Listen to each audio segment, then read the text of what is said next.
नमस्कार। मुझे याद है 1972 में जुल्फ़िकार अली भुट्टो ने कहा था कि we will bleed India with 1,000 cuts. 1972 की बात है और उसके बाद आज तक आतंकवादी यहाँ आते गए, हमला करते गए। तो मैं आपके द्वारा देश की जनता को ये बता दूं, याद करने की बात है कि 2001 में पार्लियामेंट पे अटैक हुआ, 13 दिसंबर 2001 में। फिर कालूचक मैसेकर हुआ मई 2002 में। फिर इंडियन इंस्टीट्यूट ऑफ साइंस पे हमला हुआ दिसंबर 2005 में। मुंबई ट्रेन बॉम्बिंग्स हुई जुलाई 2016 में।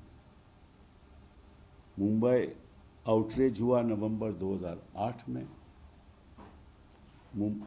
पठानकोट एयरबेस अटैक हुआ 2016 में। उरी टेरर स्ट्राइक हुई सितंबर 2016 में। और पुलवामा सुसाइड बॉम्बिंग हुई 2019 में। तो ये तो चलता रहेगा। और इस संदर्भ में मैं 2-3 सुझाव देना चाहता हूं प्रधानमंत्री जी से। पहली बात कि आप एक स्पेशल सेशन ऑफ पार्लियामेंट बुलवाइए, स्पेशल सत्र पार्लियामेंट का बुलवाइए, वहाँ चर्चा कीजिए, सबकी राय लीजिए, क्योंकि देश आपके साथ खड़ा है। कोई ऐसा विपक्ष का नेता नहीं है जो आपके साथ नहीं खड़ा, क्योंकि ये हिंदुस्तान की सॉवरेनिटी के ऊपर अटैक है। मासूम टूरिस्ट पे गोली चलानी ये कोई इंसानियत का काम नहीं है। Terrorist is a terrorist is a terrorist. आतंकी आतंकी आतंकी है और कुछ नहीं है। वो उसका कोई मजहब नहीं, उसका कोई धर्म नहीं।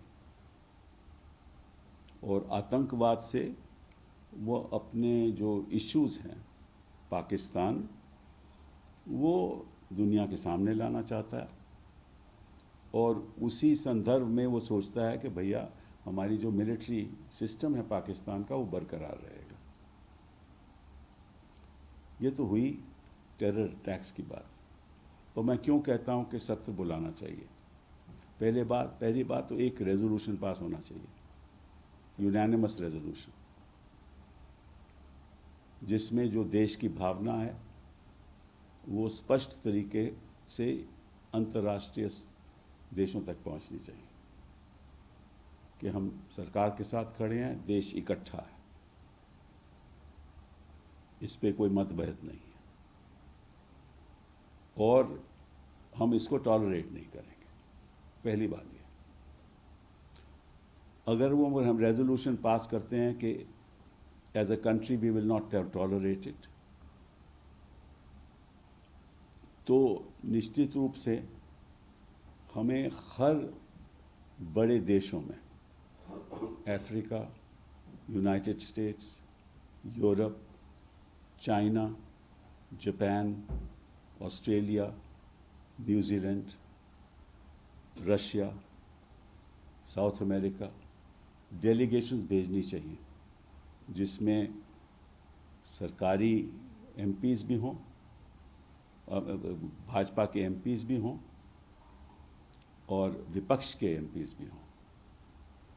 और कौन किस जगह जाएगा ये तय कर देना चाहिए, ताकि सब अंतर्राष्ट्रीय स्तर पर सब देशों को बताएं कि ये स्थिति है। पहली बात ये, जब तक आप ये डिप्लोमेटिक इनिशिएटिव नहीं लोगे तब तक आप अंतर्राष्ट्रीय स्तर पर वो प्रेशर जो डालना चाहिए, आप जो करोगे सो करोगे वो तो अलग बात है, बट अंतर्राष्ट्रीय स्तर पर जो प्रेशर डालना चाहिए वो नहीं डाल पाओगे। पहली बात ये। दूसरी बात, पहला तो रेजोल्यूशन, दूसरा डेलीगेशंस। तीसरी बात वो ये है कि जो जो बड़े बड़े देश हैं जो पाकिस्तान के साथ व्यापार करते हैं, उनको कहना चाहिए कि आप हमारी मार्केट में नहीं आओगे, हम आपको इजाज़त नहीं देंगे जब तक आप इस व्यापार को बंद नहीं करोगे। जो यूएस बाकी देशों के साथ करता है, आप करिए ना, और देश आपके साथ खड़ा रहेगा। आपको नुकसान थोड़ा बहुत होगा, बट कोई बात नहीं। ये जो वेस्टर्न कंट्रीज हैं, ये जो देश हैं, इनको भी हिंदुस्तान की मार्केट चाहिए।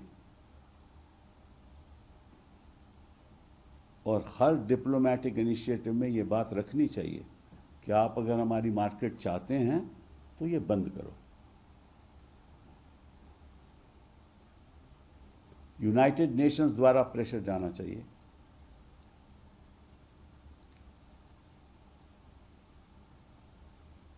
और सिक्योरिटी काउंसिल में रेजोल्यूशन पेश करना चाहिए, और फिर देखते हैं कि चाइना उसका विरोध करता है या हमारे साथ आता है। ये डिप्लोमेटिक इनिशिएटिव आपको लेना पड़ेगा। और देखिए, देश हमारी तरफ देख रहा है, क्योंकि उनको मालूम है कि जो आज के दिन स्थिति चीन के प्रति है, तो निश्चित रूप से उनको हिंदुस्तान चाहिए। बिना हिंदुस्तान की मार्केट से वो अपनी जीडीपी भी नहीं बढ़ा सकते। ये तीसरा। चौथा, पार्लियामेंट में ये रेजोल्यूशन में ये कहना चाहिए कि इस देश में आतंकवाद के द्वारा जो भी देश के अंदर इसके आधार पर राजनीति करेगा, हाँ, वो कोई पॉलिटिकल पार्टी उसको सहेगी नहीं। ताकि भाजपा के सरकार है, प्रधानमंत्री के द्वारा ये मैसेज जाना चाहिए। ये जो बयानबाजी हो रही है ये मेन स्ट्रीम मीडिया पे, ये उस तरफ जा रही है जो पाकिस्तान चाहता है। तो क्या मेन स्ट्रीम मीडिया पाकिस्तान का साथ देना चाहता है? और जो कुछ भाजपा के जो वरिष्ठ नेता हैं जो बयानबाजी कर रहे हैं, वो भी ऐसा ही काम कर रहे हैं। और अगर संदेश पार्लियामेंट के द्वारा जाएगा तो निश्चित रूप से यह भी बंद होगा। किसी भी मासूम की जान लेनी, वो कोई भी मजहब का हो, टेररिस्ट के द्वारा जान लेनी, उसका कोई, आप उसका एडवांटेज, राजनीतिक एडवांटेज नहीं लेना चाहिए आपको। ये बहुत जरूरी बात है। और एक बात मोहन भागवत जी ने आज कही जिससे मैं सहमत हूं, इकट्ठा होगे तो सुनवाई होगी, इकट्ठा होगे तो आवाज सुनाई जाएगी और देश लगेगा कि एक है। अगर विवादित बातें करोगे तो निश्चित रूप से वही विवाद पैदा होगा। और जैसे आप लोगों ने पहले पुलवामा के बाद किया, वैसा नहीं होना चाहिए। अच्छा होता कि प्रधानमंत्री जी ऑल पार्टी मीटिंग में आते। उनको ऐसा लगा होगा कि शायद बिहार की ये मीटिंग ज़्यादा ज़रूरी है। हो सकता है कि उनके मन में ये बात हो, लेकिन मुझे एज मेंबर ऑफ पार्लियामेंट अच्छा नहीं लगा। बहुत बहुत धन्यवाद। Yes, I remember way back in 1972, Zulfikar Ali Bhutto said, we should bleed India with 1,000 cuts. And that has been going on since 1972.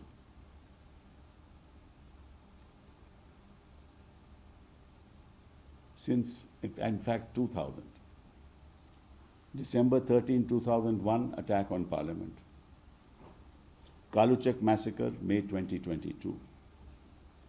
Indian Institute of Science, Bangalore, attack in December 2005. Mumbai train bombings, July 2006. Mumbai outrage in November 2008. Pathankot Air Base attack in January 2016. Uri terror strike in September 2016. Pulwama suicide bombing in February 2019. And now the Pahalgam massacre. This has been going on.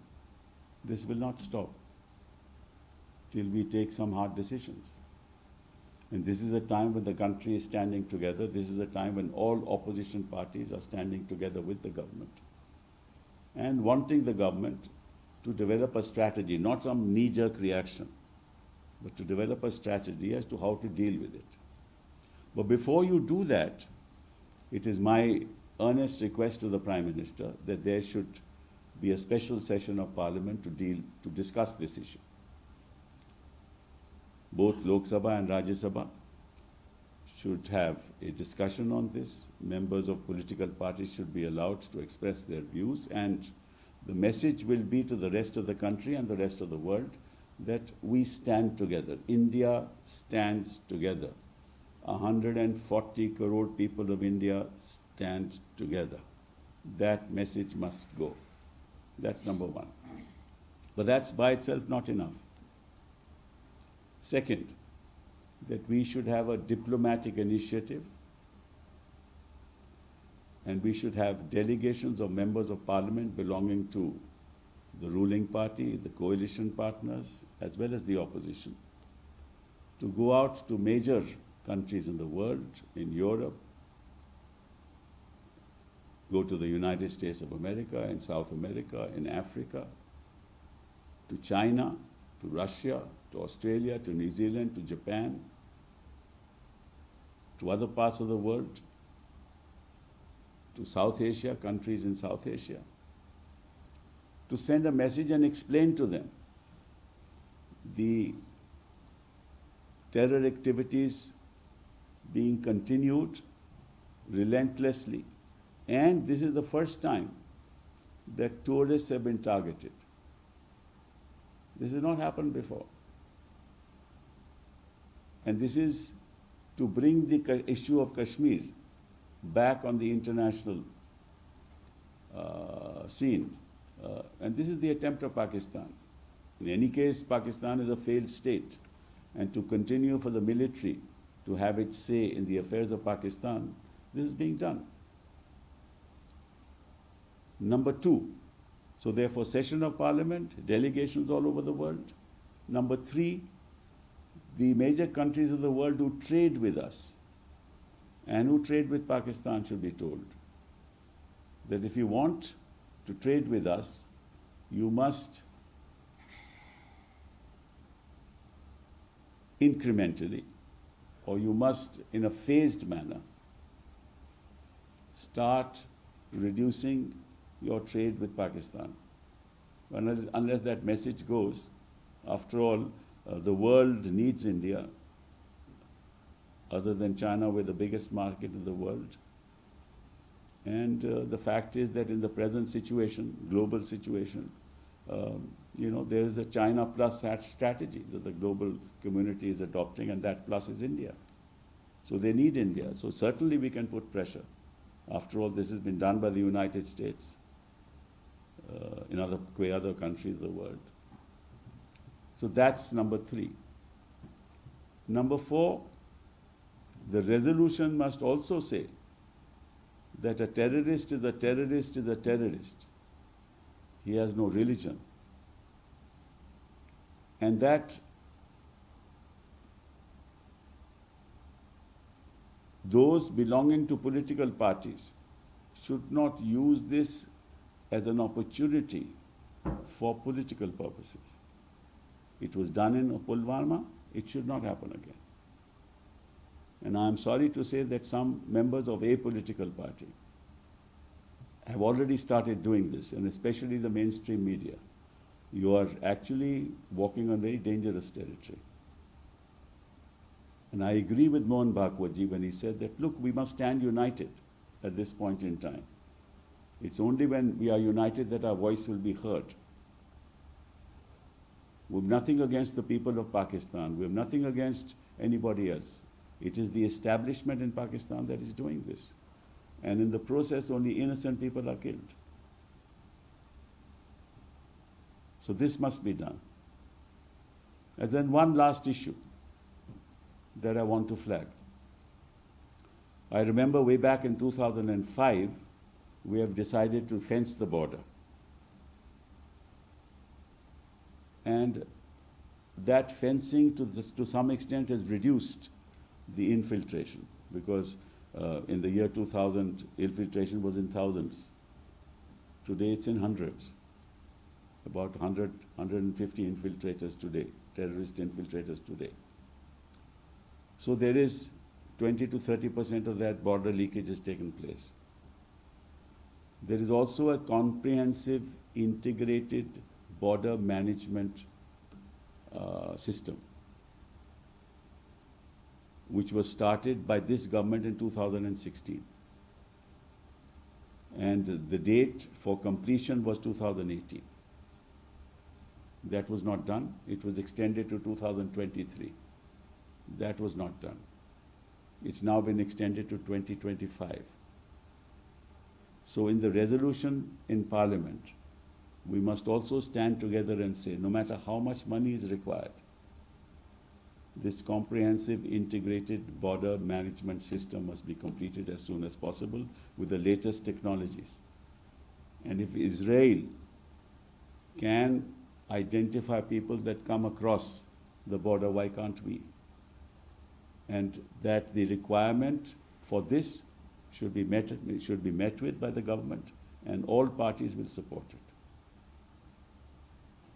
ये बात मैं हिंदी में भी कहना चाहता हूँ कि 2005 में हमने उस समय फेंसिंग स्टार्ट की थी इंडो पाक बॉर्डर पे।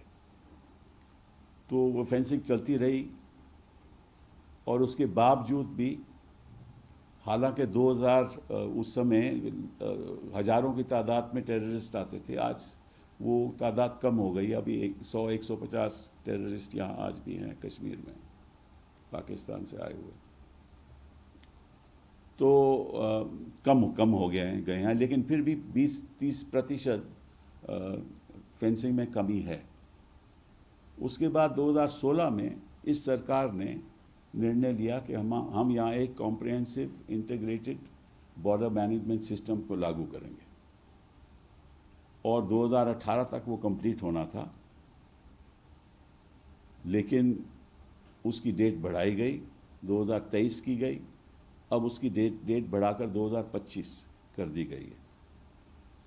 ये क्यों हुआ है ये मैं नहीं जानता, लेकिन उस रेजोल्यूशन में ये भी तय होना चाहिए कि जल्द से जल्द this comprehensive integrated border management system complete होना चाहिए, और जो भी उसमें लागत की ज़रूरत है सभी सहमति के साथ कहेंगे कि हाँ, इसको जल्द से जल्द करिए और लेटेस्ट टेक्नोलॉजी का इस्तेमाल कीजिए।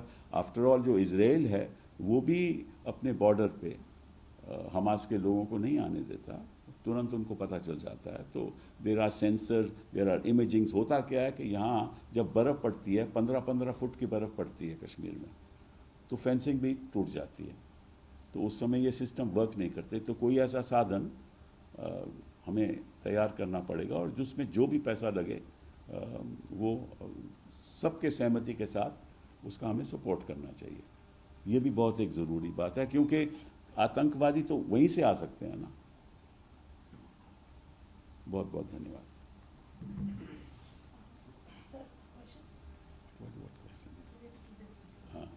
Sir, do you think that the decisions which have been taken by the government of India, including the Indus Water Treaty, to halt the Indus Water Treaty, because now the Pakistan Prime Minister has also called a meeting and said that these are actions and reactions. You know, this is not going to lead to stopping the inflow of terrorists across the border. This will have an impact. And now the Pakistanis have said that, look, if you do this, it will be considered as an act of war. So I think I don't want to comment on any of these things. These are issues that will not resolve the problem. Therefore, I suggested that we need a larger context in which this problem has to be resolved. It's not something that only impacts us. It impacts 140 crore people of this country. And not only that, it sort of it makes the entire environment toxic, both inside and outside India. And that's the way forward for India, is to have a multi-pronged approach to this. And as I have suggested, this is the beginning. Others can also suggest a lot of things. But this should be done because India stands as one today. Sir कल diplomats को बुलाया गया। इस खबर पर अपनी राय हमारे comment box में ज़रूर दें।